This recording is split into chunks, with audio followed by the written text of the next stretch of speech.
Leonie Hicks, welcome to Real Insight. Thanks for coming out today. I try not to do the intros because I normally mess them up, but do you want to give us a bit of a story about you, what you're doing, where you're from? Yeah, of course. So thanks for having me. I'm a workplace strategy principal at Unispace. So Unispace is a global workplace strategy design and construction firm. We create mostly corporate workplaces. And as part of the strategy team, the key role in its simplest terms is helping clients make decisions about their real estate. So typically we'll be engaged in the scenario that an organisation is facing a lease expiry on the horizon. So that might be, a year to 18 months, 2 years out. And they'll have typically undergone a lot of change. Corporate leases or commercial leases are quite long. So 5, 7, 10 years is not uncommon. So you can imagine, at this time 10 years ago, the world looked a lot different. Particularly in workplace.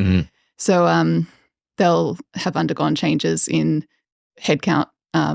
They'll have a projected headcount growth or contraction. And of course, in the last 5 years, we've seen huge disruption due to COVID and the lockdowns, and that's had implications for the way people work and what their expectations are. So we sort of help clients navigate the disruption to sort of capture the aspirations of the leaders and where they want to go, and the sentiments of the workforce, and help them create a workplace that's going to align with those aspirations and optimize their real estate performance as well. Yeah, right.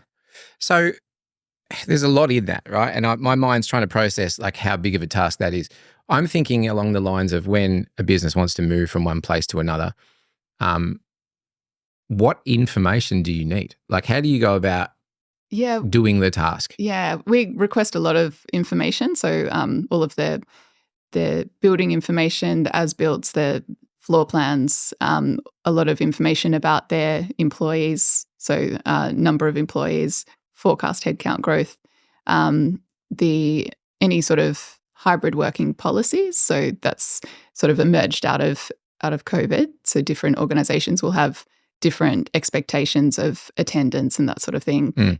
Some organizations are mandating attendance that will work for some, will absolutely bomb for others. So we'll ask a lot of that, or request a lot of information from that perspective, but also carry out surveys, focus groups, sessions with leaders to sort of align their vision for what the future looks like.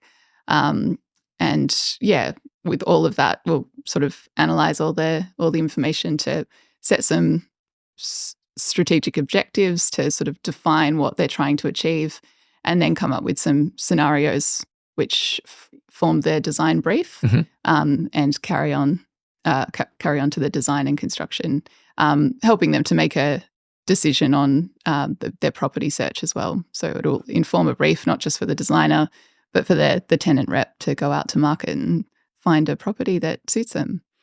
How do you measure success? How do you know if it worked? Yeah, so we'll do a post-occupancy evaluation after people have moved in. It's something that we do need to get better at in terms of going back to the clients. And as Unispace is about 15 years old as a company, we're starting to see a lot of repeat business. So that's giving us an opportunity to build that relationship with the client ongoing. So for many of our clients, they're coming back to us as they establish a need for, they'll have fitted out a new office in Melbourne. Their lease expiry in Sydney will then be on the horizon. So in that case, we'll be able to establish some lessons learned, and it's a continuous process to sort of learn from what went well, what didn't work so well. So, but I'm going to push you harder, because what is the metric for a successful workplace relocation? Right, like you got to fit in the building. That's one thing. Yeah. But if you fit, what are the other things that inform you that, okay, we did this well? Like, do you look for how workplaces might have changed in this move, or what is the thing that defines, okay, we're getting better at this? I think employee satisfaction is the key. That's the key priority from where I approach things. Obviously, fitting in the building is a given. Yeah. There's kind of not the option to get that wrong.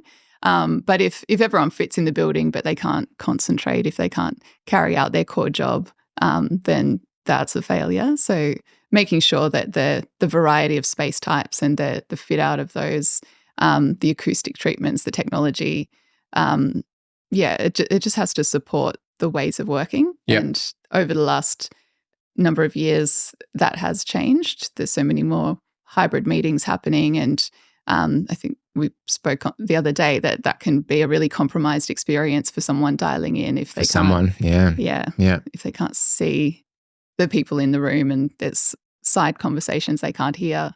It's one of the things that's becoming the biggest challenge in our environment now is we want everyone to have the same experience even though they're not in the same space. And, there are manufacturers out there that tell you that it's going to happen, and there are systems out there that give you a pretty good immersive experience, but someone always suffers, right? And it's either the person that is, if a room is built to be great digitally, it's a really hard room to use physically. Yeah. Because all those screens and cameras are still there. So if I want to have a meeting and just chat you and me, there's still like 5 screens and 3 cameras. Yeah. So it doesn't really work for those sorts of meetings. On the flip side, you build a room that's great to be in physically. You don't want to ruin it by putting tech in there everywhere. Yeah. So we find that there's this dichotomy now appearing between meeting spaces that are just for humans to gather and then meeting spaces where you want to go and actually use technology for these remote experiences.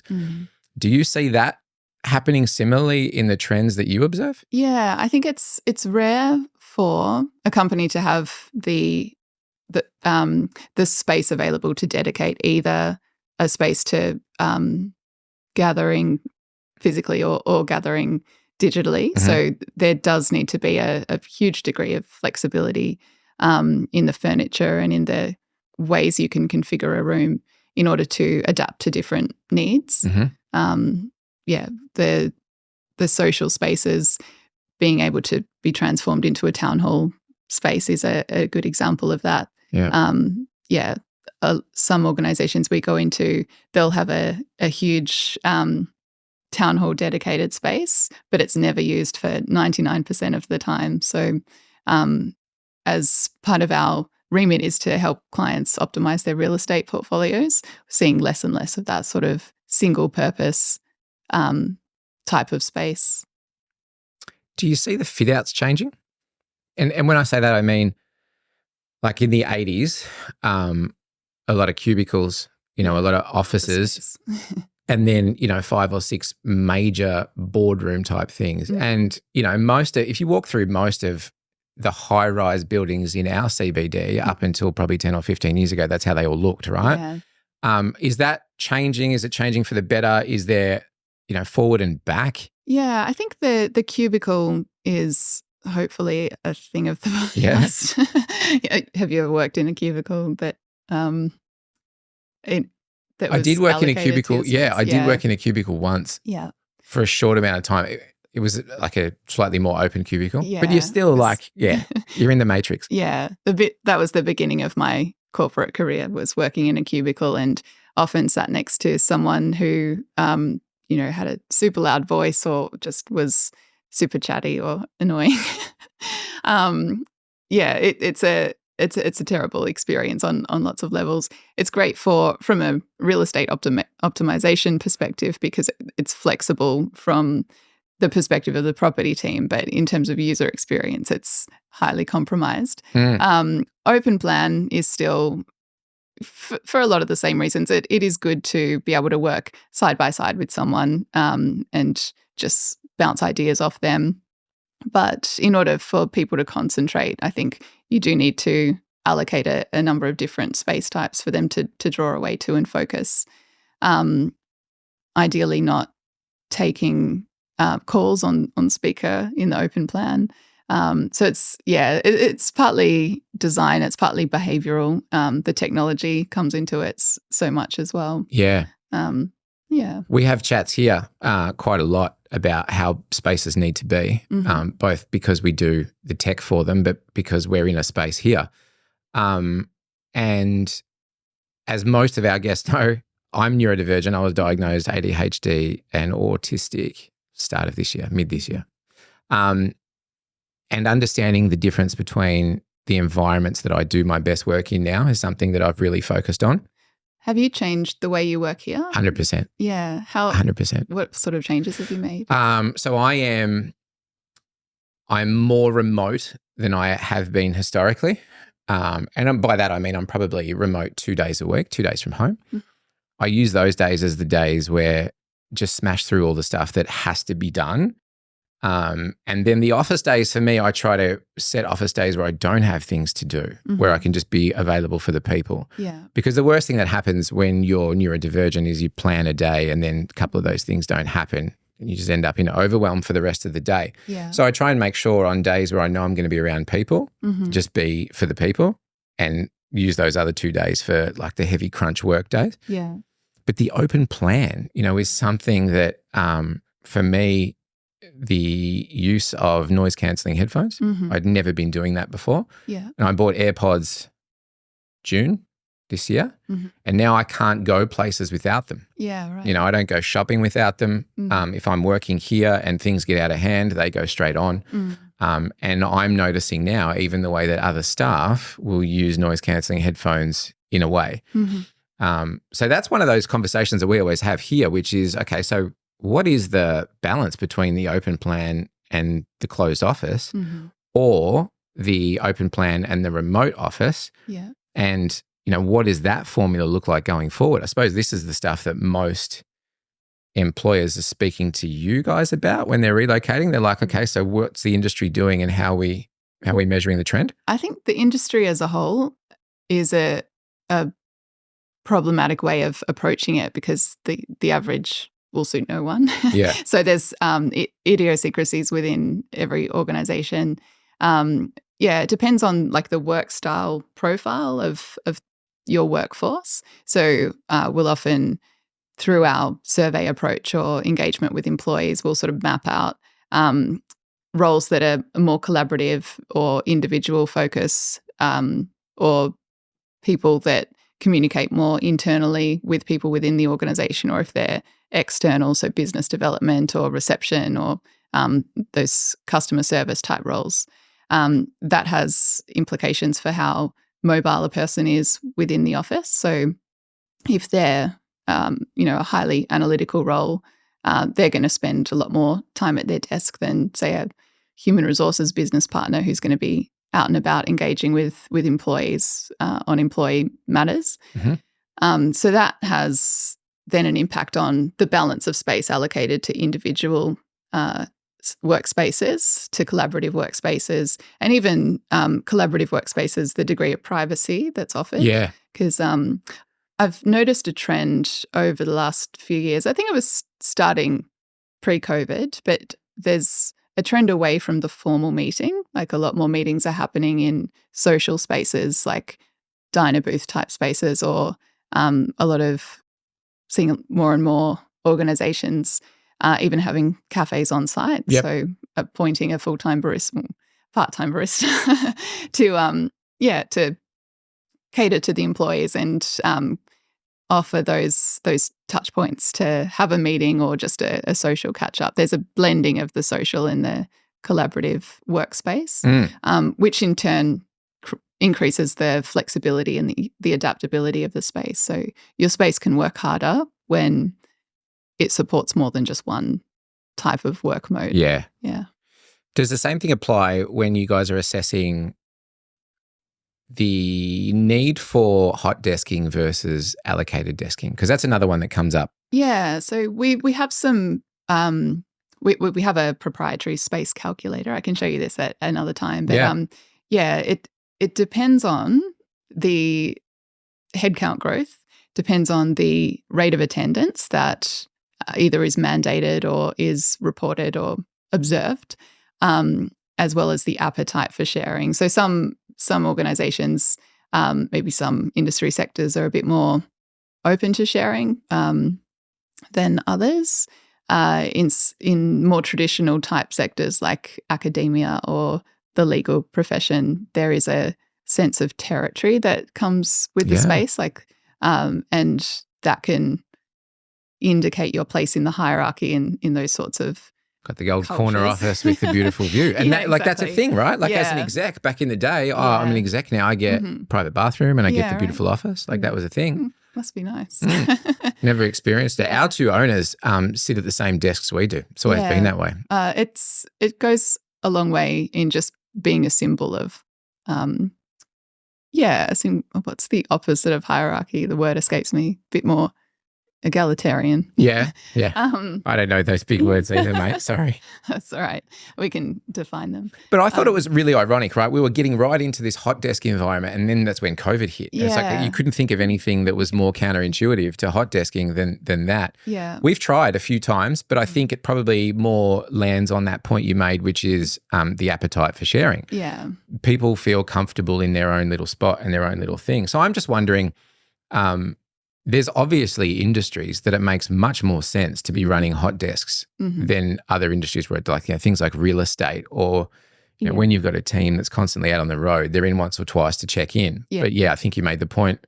If you're at your desk to do your work, you may as well have a desk. Exactly. And if you're attending the office more than 4 or 5 days a week, hopefully not more than 5, then it's probably reasonable to expect a little piece of real estate for you. Yeah. But then there's also the desire to have an aesthetically pleasing office and make it nice for everyone. So sometimes allocated desks can become cluttered and a little bit too personal. Yeah, exactly. Yeah. Which happens here. Yeah. Sometimes you got to send out the email, guys, you don't live here. Please clean up. Yeah. Yeah. When you've implemented hot desking or attempted to in the past, what sort of pushback did you receive? Just doesn't happen. No one does they just keep going to the same desk all the time. And I think that was one of the things that, because we don't have more people than desks, there was always enough desks for each person. Yeah, well, that can be hard to implement as well if there's no sort of logical reason. If you are trying to increase the variety of space types available to people to give them a bit more choice, the trade-off is often reducing the number of desks. So you don't get your piece of territory, but you've got access to all these other space types to work from to support the task you have at hand. Yeah. Do you guys have to be conscious of, and it's probably something that's dawning a bit more recently, the old days you'd work from 9 to 5 and you'd work in the office and that was it.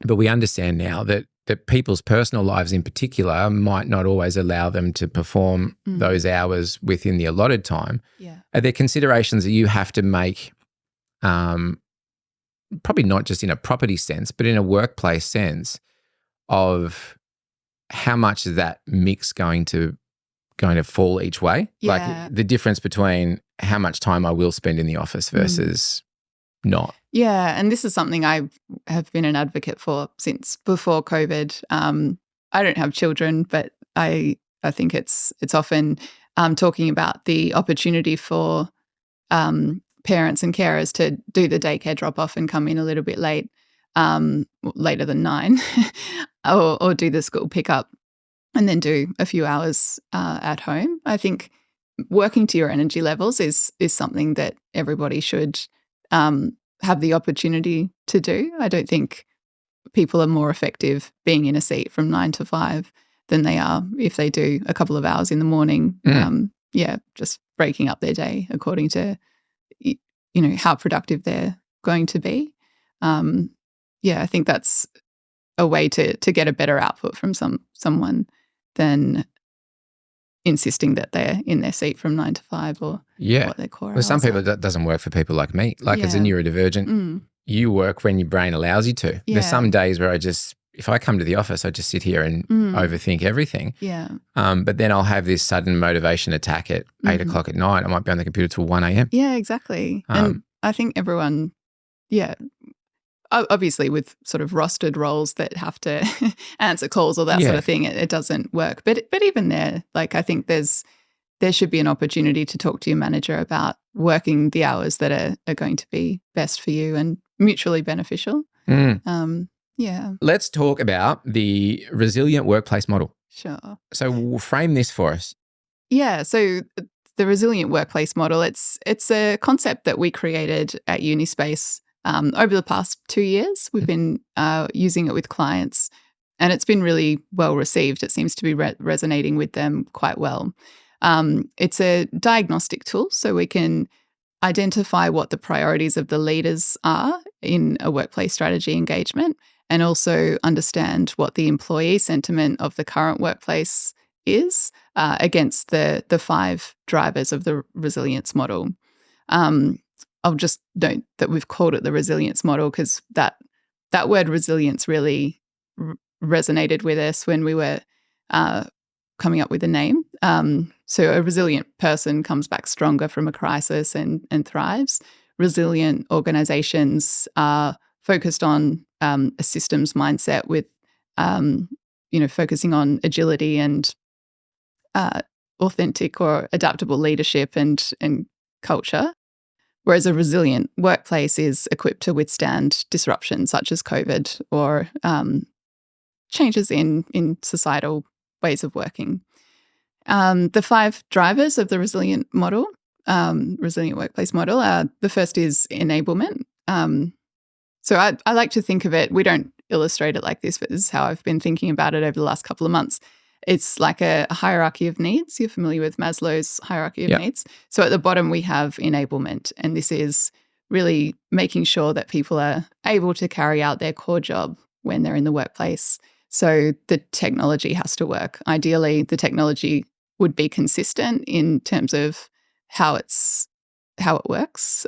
So users don't have to learn a new system every time they walk into a different meeting room or sit at a different desk.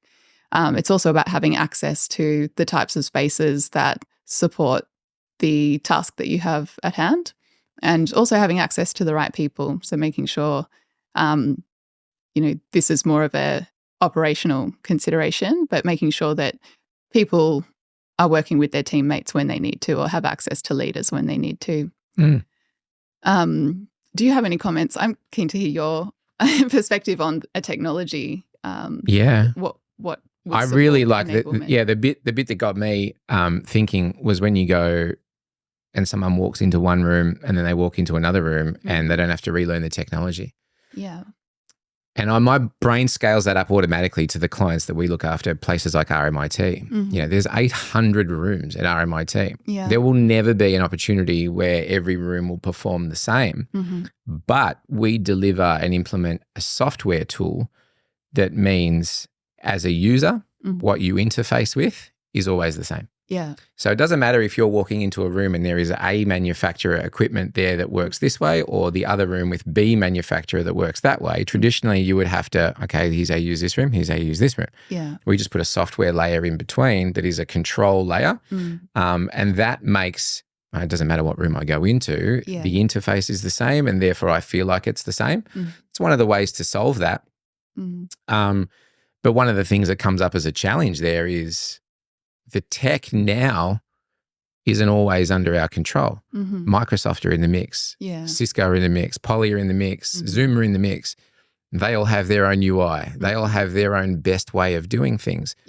That's where, I find the relationships between organizations like yours and ours too distant early on, because what we do is we both design things from the way that our lens shoots, and then we land in the middle and we find that either the tech isn't doing all the things that you needed us to provide, or the room isn't really encompassing of the tech.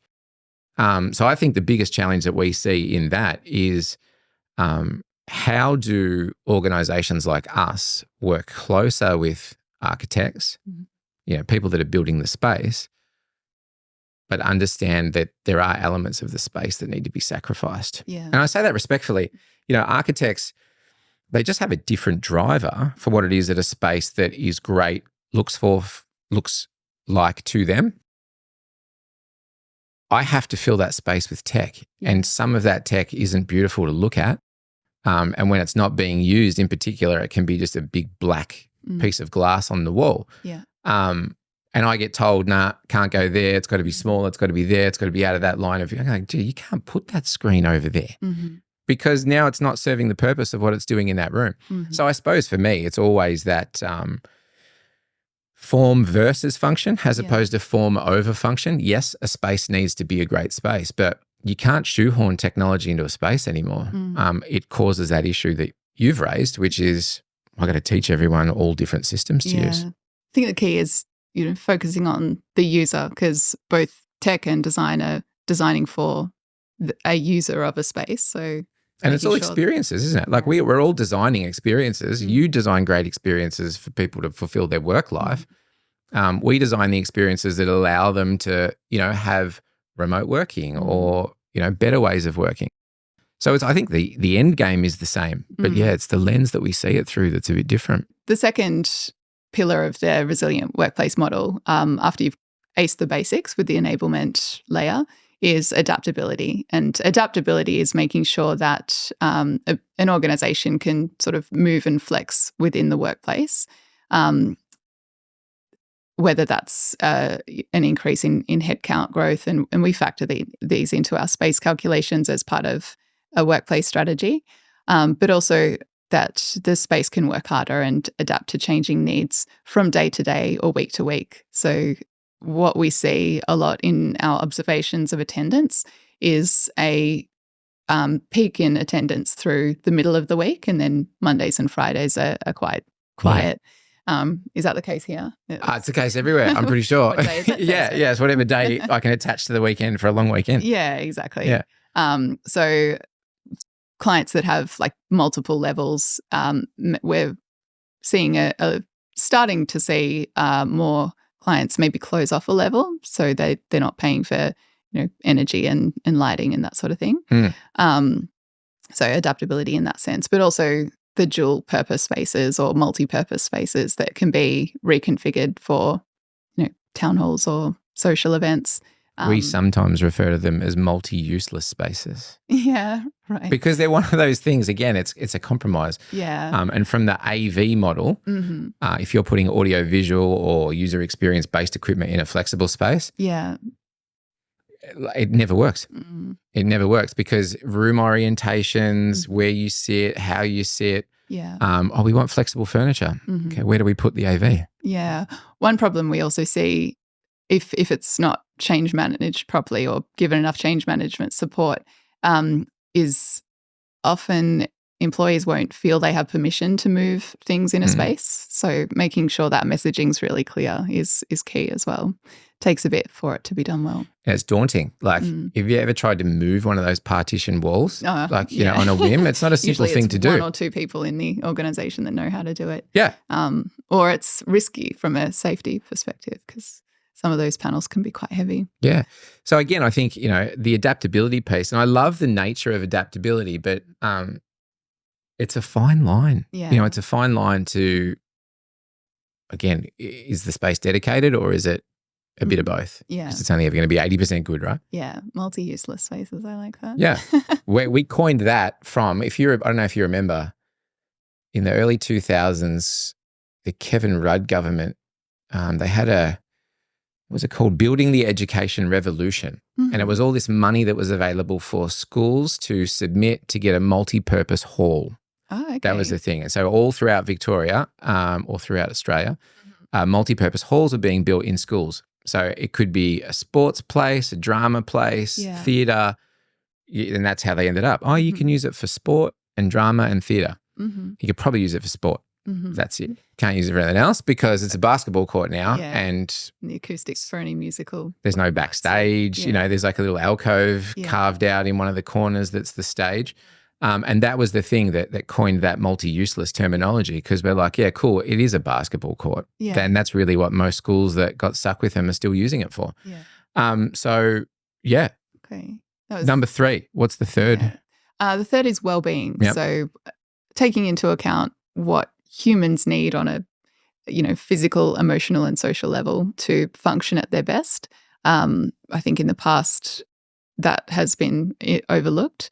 But well-being is about providing spaces that support design elements that support physical well-being. So when we talk about that, it's natural light, it's, access to fresh air and biophilic design, so greenery throughout the office, which you're doing quite well, by the way. They don't really last that long, though. Yeah, no, you need someone some to natural come in light. and water them. Yeah, we do have someone. Yeah.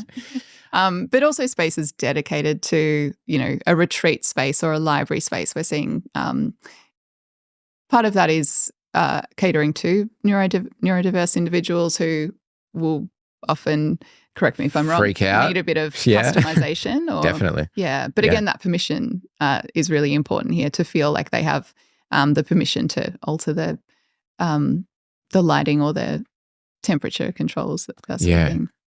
What about and on well-being, just with spaces too, you notice particularly with the larger organizations and the awareness of, like what we were talking about before, the flexibility that people need in their lives and things, they're even bringing now daycare centers or cafeterias or, so you can have dinner before you leave to go to work, before you go home, because, by the time you get off the train and are you seeing more of that as part of the design philosophy for large organizations? Yeah, absolutely. A lot of the amenities like daycare centres and end-of-trip facilities are more landlord-driven than occupant-driven.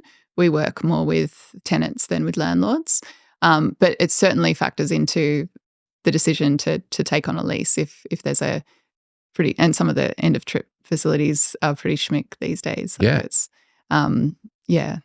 they'll offer – high-end toiletry products and Dyson hair dryers and straighteners and that sort of thing. They're pretty nice. And it's also supports I used to use the end-of-trip facilities in 101. I don't ride a bike or do anything physical to need them, but I was living in Geelong at the time, and so I would get up super early, drive to Melbourne and miss the traffic and get ready at the end-of-trip facilities. And there was also a nice community of ladies who would be getting ready together. It was a bit, harking back to high school. It was nice. It's good in the sense of, for those people that like to work out in the morning, but, I just want to get to work and they don't have to worry about things.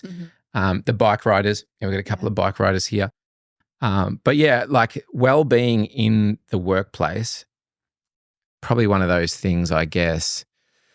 I've worked for really good workplaces and I've worked for really bad workplaces. Yeah. And I think everyone has to work somewhere where the culture is bad, the environment's bad, there's no attention on well-being, and you have to do that sucky job at some point in your life, because it sets you up to understand how important the well-being thing is.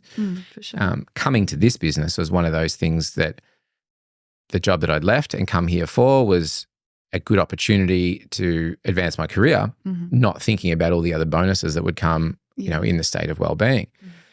This business had such a focus on well-being that it allowed me the time to sort of fall back into myself and discover all this neurodivergent stuff, because I had no idea. I was just a kid running around with panic and anxiety for 30 odd years.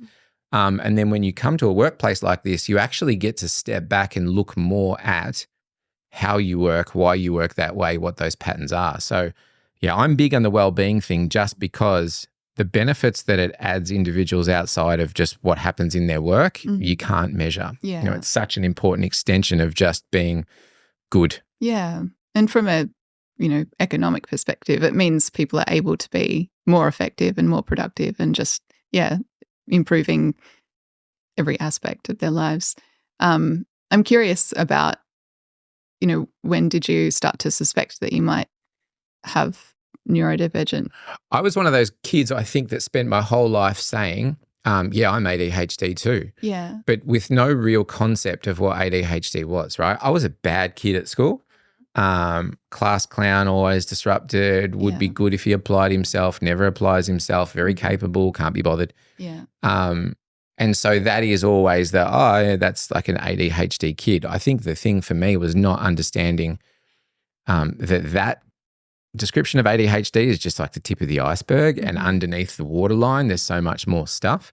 So it really started to become obvious for me when, and this sings to my personality type because I'm ultra judgmental, One of my friends was diagnosed neurodivergent, and we were just talking, and she was talking about, because I wanted her to come on the show. And she goes, I'd like to come and talk about neurodiversity. And I just fell straight into that judgmental thing that I do, which is this just one of those made up things that people have come up with now to make, people that want to whinge about stuff feel better about themselves, the way I view the world. And I'm like, what's neurodivergent? And then you start and the catalyst for me was a symptom called rejection sensitivity dysphoria, which is one of the primary symptoms of neurodiversity, which is when we are rejected. And that, can be through relationship, it can be through work, it can be through the presentation of an idea or a concept. That rejection is not just, I feel rejected, like that becomes a physical thing. And it can sometimes make you ill, it can have physical effects. And my rejection sensitivity was the thing that it really got in the way of my music career. So I was a musician in my late teens, early 20s, some of my 30s. And for being a musician that was active in the space, touring, performing, doing a lot of that sort of stuff, I never really put out a lot of my own original content out of fear of that rejection. And when those two things clicked for me, I'm like, I want to explore this RSD thing, and then all the other symptoms start coming out. Then I'm like, cool, now I just got to go and see someone. Because my life was a very well-controlled mess. And I'm blessed in being for double-edged. So I'm ADHD and autistic, level 1 autistic. And those two things don't work together well, because ADHD is masking a lot of the stuff that goes on with your autism, but it's also controlling every other aspect of what it is that you do. When I treat the ADHD, that's great. And now I'm super autistic, because now I don't have the ADHD working to manage the autism and burning me out. Now I'm just super autistic. And how does that manifest? Difficulty in social settings. I'm very fearful of social settings. We were talking before about it's 12 months since I've had a drink. It's probably 12 months since I've been out to a bar or a venue or, a thing that I would normally go out to, because without alcohol, I can't do those social settings as well as I used to, because I would go out and numb myself. Yeah. Too many lights, too many conversations, too many people. First thing I do is go to the bar and slam a pint. And now all of a sudden I'm a bit numb. And so that way I can exist in this social setting. So the autistic nature of me, now that the ADHD is being managed, it means that my performance and my ability to deliver has gone next level. I told my bosses, I'm like, it's like me giving you a pay rise because you get extra performance out of me. It doesn't cost you anything. But the autistic stuff is now what I'm managing a bit more, which is just, again, the need to be social versus just whether I want to be social. And, how you relate to the world. It's different. It's very different. Would you call yourself introverted or extroverted? I reckon I'm a bit of both. Yeah. Ambivert, I think. Yeah, because and here's the example I use. You can put me on a stage in front of 10,000 people and say, you've got half an hour and you have to talk about this. I won't prepare. I won't do any of that. And I'll get on there as confident as I can and I'll make it work. And then tell me, I need you to go to this workplace networking event tonight and we can meet some new clients. Nope. Yeah. Not. Because in that situation, it's me and I have to be genuinely me. I'm still going through that stage of trying to work out who I am because of being, masked for so long. So that's the split for me. The split is I'm very good when it's all about me and I have control of the situation. Yeah. If I have to be genuine and not have control of the situation, it's very intimidating for me. Yeah. That's the split. I was just thinking a lot of introverts don't like networking events for the same reasons. But I am finding you very easy to talk to thank you. In this sitting. So maybe this is your natural. This is my natural environment. That's the thing. Yeah, I'm always good here. Yeah. But I can be, and let's use the example the other day. We had a workplace function here where we invite all our suppliers in. We had some food trucks and we thank all our suppliers for a great year. I can do that for about 10 or 15 minutes. And then I just can't talk to anyone else because my brain is like, you've said the same thing 3 times now. You're just bored. Like you don't want to go and repeat it anymore. That's one of the skills that I love and I admire from like good account managers, good BDMs, you know, people that can just work someone, you know, and come across as genuine as you could hope for. Yeah. Can't do that. Yeah. It's a struggle. Well, you're too authentic. I think that's good. Well, that's part of, you know, that thing about how adaptable you can be. Yeah. There's some adaptability issues with me. And it's cool. I acknowledge them now. I just don't go near them. Yeah. Connection. So, yeah, moving up the hierarchy, we've had enablement, we've had adaptability, well-being, connection. Once all of your people are able to do their core job, once they have autonomy and choice to adapt their working environment to what they need, which supports their well-being, connection speaks to the reason that most people who have a choice, whether they come in or not, are coming into the office. And it's those human factors that enable them to connect with their colleagues and learn from their peers and their superiors and share knowledge and insights. So a space that enables people to connect is really important. The technology certainly comes into play in the hybrid world as well, because as we were talking about before, if the tech isn't supporting that hybrid experience as well as the design, we've got some problems. Definitely.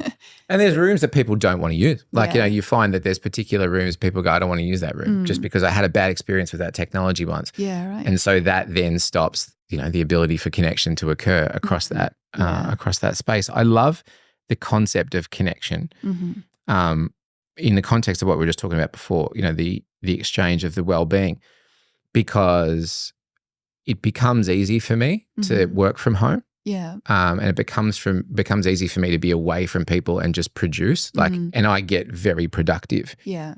But my mental health suffers from lack of connection, because I find that I'm like, I think I'm okay. It's fine. Yeah, I'm doing like really good work and I'm pumping out as much work as I can. Yeah. And then I come to work and I do, you know, 8 hours in the office and I leave euphoric. You know, it's a different level of mental space for me, because you forget that it is important to be around people. Absolutely. Even just for conversation or for general, we're in the same space today. I didn't realize how important that was until I went the other way and thought, this is cool. I'm being more productive than I've ever been. Yeah, and a lot of people do feel more productive at home because they're not interrupted. They can block out any distractions and focus on what's on their to-do list. Yeah. But whether or not they're being as effective, because whether or not they're being as effective as if they were in the workplace where you're, you know, maybe have a senior peer or even just a colleague challenging your ideas and making them better, it might appear to be a distraction or a disruption, but, you know, they've got sound insights to share as well. Yeah. So yeah, it's like the analogy of the solo artist that leaves the great band to go out on their own and then just produces really bad music from that point on. Or the football team. The other football team analogy was one that I was really keen on during COVID, when everyone was pushing back against the return to work. Oh, you can do just as well and things are just as collaborative. And I go, okay, well, imagine you're a football team and you just train and catch up on Zoom all year. You never actually train together. Yeah. And then you got to walk into a grand final. Yeah. Who's going to win? Yeah. Like the team that were in the space doing the work are the ones that are going to win. Yeah. I haven't heard that analogy, but it makes sense. Yeah. So that's the one that we pushed here to get people to come back. And God, it gave us such a competitive edge. You know, whilst all of our other competitors were slowly, you know, we just went ebbs and flows. Yeah. It's so important just to build friendships at work as well. Like I started at Unispace in 2021. So middle of 2021, we'd had 2020 and been locked down for most of that. We thought we were out of the woods middle of 2021. And then straight away that horrible it was like another end 6 or 8 months or something, wasn't it? Yeah. Yeah. Sorry, a bit of trauma there. But it was harder to build friendships than I'd ever experienced in previous jobs when the norm was to come in almost every day of the week.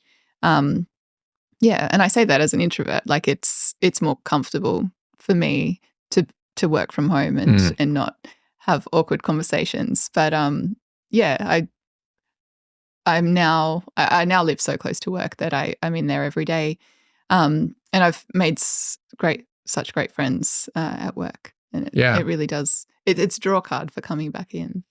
You have to have good work friends, and Dennis. So Dennis Craig, who is in this business, the director of projects and operations, we started on the same day, and that was March the 20th, 2020, just like 2 weeks before the first lockdown. Yeah, right. So we started a business that was going through a phase of growth, redevelopment, reimagination, but we had to bond with our teams. Yeah. And we couldn't be in the same space of our teams. There was one of my team members I didn't meet in person till like November that year. Yeah, right. 8 months of me being this guy's manager, and we weren't in a physical space. Were you both Melbourne based? Yeah. Or, yeah. Yeah. But we just couldn't see each other, couldn't, be in a room together.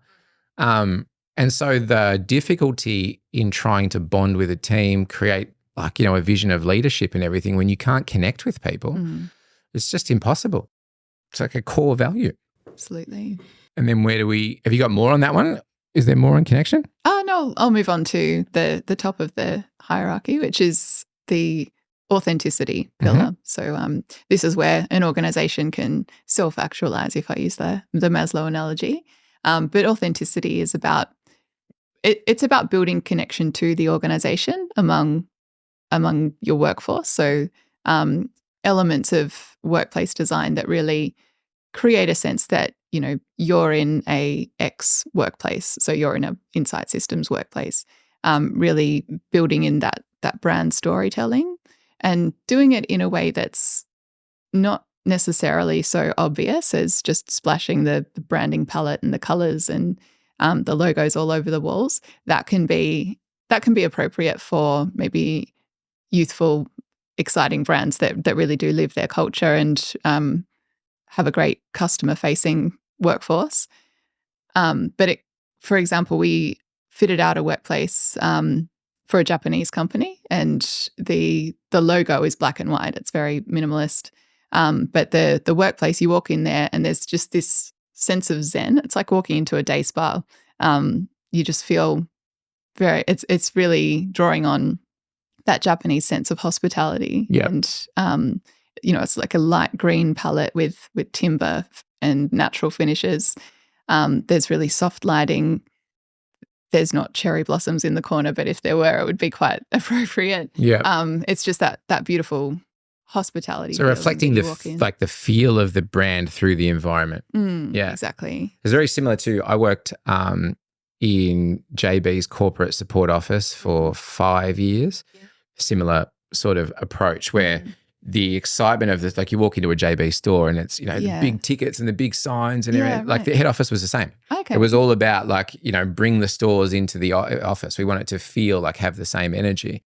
And that was always the thing that they pushed. And they would have, they ended up moving to a new office in the city. But when they did that, they carved out, a big lunchroom, and they used to do lunchtime concerts. So if a new artist was releasing an album, the album would release that week and they do a concert upstairs for the JB crew. Yeah. So those sorts of things. Yeah, definitely. When your brand is that strong, and milk it. And that sort of thing really connects the workforce to the purpose of the organization or the mission of the organization. Another example, other than the Japanese company, was an airline customer loyalty program. We fitted out their office, and there were just that was a lot more of the obvious like branding colors on the walls and elements of airports throughout the workplace. It was really cleverly done and just connects the employees to the purpose of the organization. Yeah. What's the most exciting part of the job for you? What is the stuff that comes across your desk where you're like, yeah, let's go? Like, it's not just, here's another project. It's like, nah, this is the one that I've been waiting for. Yeah, I think some of the best projects I've worked on are when one thing I like, actually, this is probably more about Unispace's methodology than an element of workplace strategy. But because we're an end-to-end service offering, we do the strategy and the design and the construction. Often as a workplace strategist, if you've just got a workplace strategy project, you hand it over and then it goes to another design house and maybe even another construction company, because we can see that whole process come to life when you can see employees touring their new space or working in their new space. That's the most rewarding part for me. And it's better for the client because they can, there's nothing lost in translation through our methodology. It's all, a designer works with us on a workplace strategy project, and then we often provide some change support for employees who are adapting to new ways of working or relocating to a new location. It's cool. It's very similar to us, I think, in the concept of, the full turnkey top to bottom, because we're the same. You can work with us from the inception and design right through to the service contract that sees it, well cared for years, where other organizations, they'll have like a specialization within that field somewhere. So okay, now they've moved in and they're doing the walkthrough. It's the consistent, this place is amazing. That's sort of what you're looking for. Yeah. Because I'm the same with software and that user experience stuff we spoke about. For me, it is if I can be in the room the day that, and we use an example, RMIT, we did a recent project for them, revolutionizing the way that classrooms work on technology, right? And this is cutting edge stuff. This is sort of pushing the boundaries to, even as, an integrator, we're doing some of that. But those spaces, we had a lot of, friction, but heated discussion along the way about how specific certain things need to go. Things like workshops, things like who we need to speak to, the education portfolio versus the using academics versus, the people in ITS and things.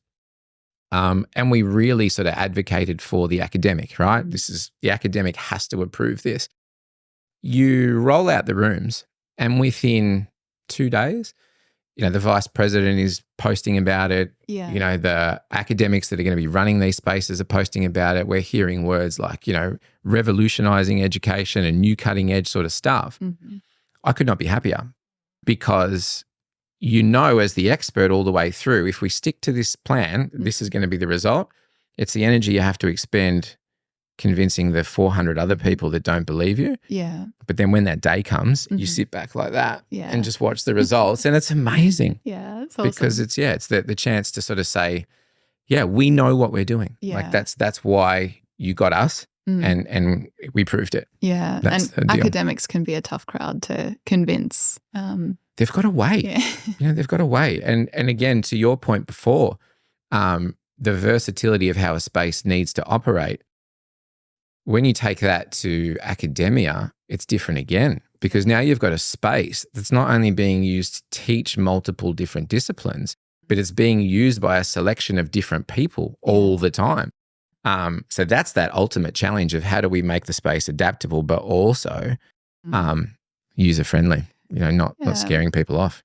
I worked at Deakin University for 5 years. Oh, yeah. 10 years ago. Yeah. So I'm curious to know, in your experience at RMIT, so at Deakin, different buildings were pretty much dedicated to different faculties. Yes. So you got business and law, yep. Health, science and medical school, engineering and arts and education. At RMIT, would those 4 faculties, or there's probably different categories, but do they all use the same space? Mostly. Yeah, mostly. So it is the 4. I'll get this wrong and they'll tell me off. It's COBBLE, so the College of Business and Law, STEM, DSC, which is Design and Social something, sorry, folks, and Vocational Studies, I think is there for, and I apologise, RMIT, if I haven't got that perfectly right. But the CBD campus is a tricky one because the CBD campus, it's, stacked on top of each other, or to your point, we're selling this building, we've got to move into this one. So a little bit of crossover, but even within the faculties, because if you're teaching STEM, the way you use a classroom to teach something like physics is not the same as you use it to teach mechanical engineering, for instance. So we just have to make sure that we understand, okay, here's the 4 or 5 different personas, we refer to it, that the room needs to be able to achieve. And then the user can choose their persona.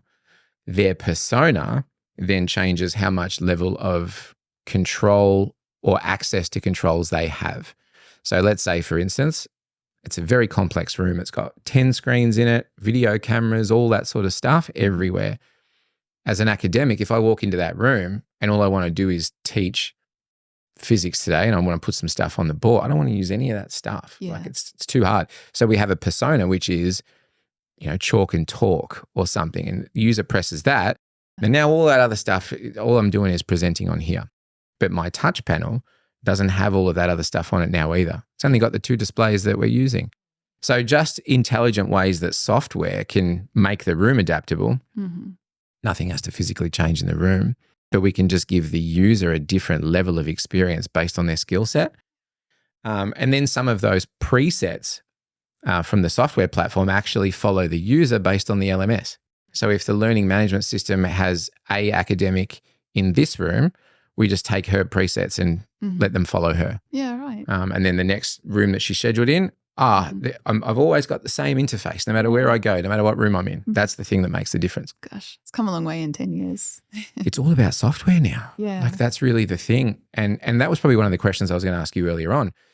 Do you, as an organization, get involved in the strategic decision-making for, okay, a business now moves into new tenancy, what BMS do they need? How is that going to integrate with their meeting systems? How is that going to integrate with visitor sign-in? Do you guys go into that level? We will sometimes partner with an organization like yourself to make those recommendations and then design according to them. But we don't have that expertise in-house too. But it's still a considered part of the workplace design. Yeah, absolutely. Yeah. Cool. Yeah. Nice. What got you here? So what set you on the journey? Yeah, that's a good question. I would say I fell into property. So I did a business degree as my undergraduate and then a Master of Communication. So my first graduate role was in a marketing copywriter position. Oh, yeah. And then my second graduate role was at Deakin in the Property and Infrastructure Services division. And it was there that so at Deakin, when I first started, there was lots and lots of old building stock. And in my 5 years there, I saw the campus really transformed. One thing that really drew me to property as a way to create great experiences was the hospitality offerings at Deakin. Yeah. So they had this hospitality director who had a background in hotels, and so he was very much about the a sense of hospitality, but also the experience of someone in your outlet. And I learned a lot from him and was really found the whole concept of the way a space is designed influencing the way people move through the space and how they experience it. I found that very compelling. Are you cursed with that now, that any space you walk into, you're full analytical? I probably judgmental more than analytical. Yeah. I can make commentary solicited or not on a space. So yeah, it does sort of thwart your experience sometimes if you're in a particularly poorly designed space. And I wonder then too, like how much of this bleeds over into personal life. And the reason I ask this is because I'm a renovator. I'm always renovating. Does the same sort of lust and desire for this passion bleed into your personal life then too? Is it like, how does my house need to be in order for me to get, the most peace or tranquility or operation out of my day-to-day? Probably not from an aesthetic point of view. My sister's an interior designer and she does not like my taste in decor, but definitely the flow. So my husband and I recently moved into a smaller place has a bit of an awkward layout, and we had a round table, and it was just taking up too much space. So I ended up buying a rectangular table to replace that, just to allow more flow through from the entryway to the lounge room. Yeah. And he thought I was crazy because there was nothing wrong with such a difference. table. The place that I'm in now, Yeah. and I was in a 2-bedroom townhouse for 10 years, like my first house. And then I always wanted to get something bigger. The place that I've got now, it's a nice place on a sloping block. But the thing I love about this place is there is always full light in the main rooms, no matter where the sun is, because it's designed in such a way that it's pointing the right way. There's a couple of like valances up in the ceiling. And then when the sun sets, like it's setting through a window that then beams all the way through the back of the house. And there's something about being able to see not just light, but direct light, like coming into a room through various parts of the day that I had no idea could actually have that level of impact. Absolutely. It's full on. Yeah. Do you change it up from season to season, given the... Well, it changes, in the sense of like summer, I get, the sun coming through and lighting up the fireplace in the evening and those sorts of things. So just those little things where you're like, if you actually consider when you're building a house, like where it needs to sit and how much sun gets in and what that hits. Yeah. These are things that my mind would never have come to terms with before. I'm like, it's either light or it's dark or whatever. It doesn't matter. Close the blinds. But those little things make a difference. My grandfather was an architect, and like in your blood. Yeah. But the last house he designed was in Warrandyte, and I think it was hexagonal or an octagon in shape. Yeah. And the way he designed it was so clever in terms of the sunrise and the sunset. So I think it made sure that the living space never got too hot and that the bedroom was warmed in winter. It's something other people certainly have a talent for, more so than myself, but I certainly have an appreciation. And it's the knowing what you don't know. Like when I started watching renovation shows, you made the point about making sure this room doesn't get too hot. Like now people are designing spaces around, how do I not heat it or cool it? Like how can I do that ambiently? And, like there's louver windows that might open at the right part of the day that exhaust the heat out of the room. And so I don't just wake up and turn the aircon on. That's running all day. I can actually use the house in a natural setting. I reckon that's us. Excellent. Thank you. What can folks do if they want to know a little bit more, either about resilient workplace model, some of the stuff, because you guys also put out some really powerful research yearly, is that right? We do. We do a global research study every year. The majority of questions that we ask as part of that study remain the same from year to year. So we're starting to capture, differences in trends. So, for example, last year we were seeing a lot of disparity in the sentiments of employees and employers being people leaders. We're seeing a lot more alignment this year, for example, but there's also a downward trend among employers in the confidence that their workplaces enable innovation. There's some... Can people access that data if they want to dive deeper? They can visit our website, unispace.com. We'll do links and everything to all the stuff that we've spoken about today.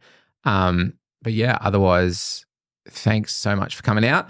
I would like you to do a favor for me, and that is when you go back to work, find a couple of other really cool individuals you can send my way, because we'd love to then dive in a little bit further into these other aspects of what it is that you guys are doing. We think it's great. I look forward to speaking to more of your people, and then you're always welcome back. So anytime you got something you want to come and chat about, give us a buzz and drop in. And let's keep talking, because I think there's some opportunities to collaborate on projects as well. That'd be great. Cool. Thanks for coming. Excellent. Thanks, Mike.